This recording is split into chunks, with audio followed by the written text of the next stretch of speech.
Bonjour à tous, donc j'ai préparé une vidéo pour expliquer ce que nous avons vu tout à l'heure, donc sur le subjonctif présent. Alors rappelez-vous bien que le présent c'est un temps, comme le passé composé, le futur, l'imparfait, et le subjonctif c'est un mode, ça veut dire comme une famille dans laquelle on trouve les temps. Le subjonctif c'est la famille qui va exprimer certaines choses. Commençons d'abord par observer le petit dialogue suivant. Alors, c'est un dialogue entre deux personnes. Tu sais, j'aimerais bien que tu viennes demain pour participer à la réunion. Oui, je sais, mais je doute que ce soit possible. Je dois emmener mes enfants à l'école. Je comprends, mais il faut que tu fasses un effort pour demain. Je souhaite que tu puisses te libérer pour être présent. Observez les verbes en orange. Donc, à quel temps sont-ils conjugués ? Nous avons vu qu'ils sont conjugués au présent. Pour rappel, actuellement, nous connaissons certains temps, comme le présent, le passé composé, l'imparfait, le futur. Donc, parmi ceux-ci, comme je viens, je lis, je mange, je suis allé, j'étais, je partirai. Ça, ce sont les différents temps que nous connaissons. Et tous ceux-ci font partie du mode indicatif, c'est-à-dire le mode qui exprime ce qui est réel, ce qui a été réalisé, ce qui a été fait ou ce qui est certain. Ici, dans le texte qu'on a vu précédemment, les actions exprimées ne sont pas sûres, ne sont pas certaines, c'est-à-dire qu'on ne sait pas si elles vont se réaliser. Par exemple, nous ne disons pas « j'aimerais bien que tu viennes demain », je doute que c'est possible, il faut que tu fasses un effort, je souhaite que tu peux. Car ce présent-là, le présent de l'indicatif, exprime une chose qui est certaine. Or, quand on dit « j'aimerais bien que tu viennes demain pour participer à la réunion », on ne sait pas si le « tu » va venir. On ne sait pas si ce sera possible. On ne sait pas si le « tu » fera un effort. On ne sait pas s'il pourra se libérer pour être présent. D'accord ? Ce sont des choses qui ne sont pas sûres. Ainsi, voyons quand nous utilisons le subjonctif. Donc, le subjonctif s'utilise après certains verbes comme désirer, aimer, souhaiter. C'est ce que nous avons déjà pu voir dans les phrases précédentes. Donc, il faut faire attention surtout au sens de la phrase. Par exemple, regardez les phrases suivantes. Je suis sûre qu'il est content de te voir. Je ne suis pas sûre qu'il soit content de te voir. On ne peut pas dire « je ne suis pas sûre qu'il est content de te voir ». On comprend, mais d'un point de vue du sens, il faut utiliser le subjonctif dans la deuxième phrase, car on n'est pas sûr. Donc quand on n'est pas certain, on utilise le subjonctif. Voilà ce qui est écrit.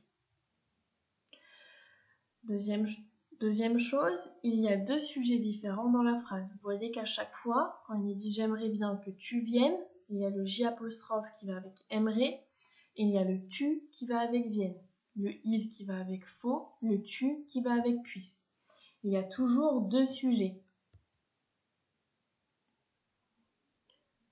Les phrases sont souvent construites avec que, toutes les phrases construites avec que ne sont pas des phrases au subjonctif. Mais pour construire le subjonctif, il faut ce petit mot que. Je doute que ce soit possible. Il faut que tu puisses te libérer.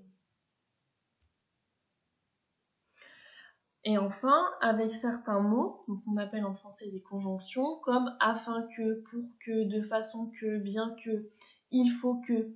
Vous voyez les phrases, bien qu'il soit âgé, il est encore en bonne santé. Je viendrai te chercher pour que tu viennes avec nous. Avec la construction pour que, afin que, bien que, on va utiliser ensuite le subjonctif. Passons maintenant à la construction du subjonctif. Pour le former, on prend le radical des verbes qu'on connaît à la troisième personne du pluriel du présent de l'indicatif. C'est-à-dire, regardez les verbes. Ce sont les verbes parler, finir, dire ou prendre, conjugués au présent qu'on connaît habituellement, l'indicatif. Il suffit d'enlever le ENT et c'est ce radical, c'est cette partie qu'on va garder. à cette partie, on ajoutera les terminaisons suivantes E, ES, E, IONS, IEZ, ENT. Par exemple, le verbe parler deviendra que je parle. Donc on imagine quelque chose avant. Il faut que je parle. Pour que je parle, d'accord? Que je parle, que tu parles, qu'il parle, que nous parlions, que vous parliez, qu'il parle. Donc si vous remarquez, le début, et même la dernière, ne change pas du présent de l'indicatif, d'accord? C'est surtout d'un point de vue du sens. Il y a également 10 verbes qui sont irréguliers. C'est surtout ceux-là qui vont vous faire remarquer que ce n'est pas du présent d'indicatif.